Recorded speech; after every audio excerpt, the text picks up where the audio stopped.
Marami sa mga unang beses magpalipad ng Sky Lantern ang nagkakamali sa proseso. Sinasindihan nila ang fuel at agad itong pinapakawalan, iniisip na kusa itong lilipad.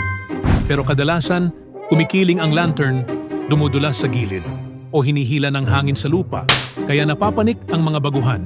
Sa siyentipikong paliwanag, nangyayari ito dahil hindi pa sapat ang init ng hangin sa loob para makabuo ng pag-angat.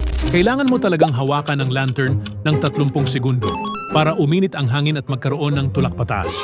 Kapag naramdaman mong gusto na nitong umangat, saka mo ito ligtas na pakawalan.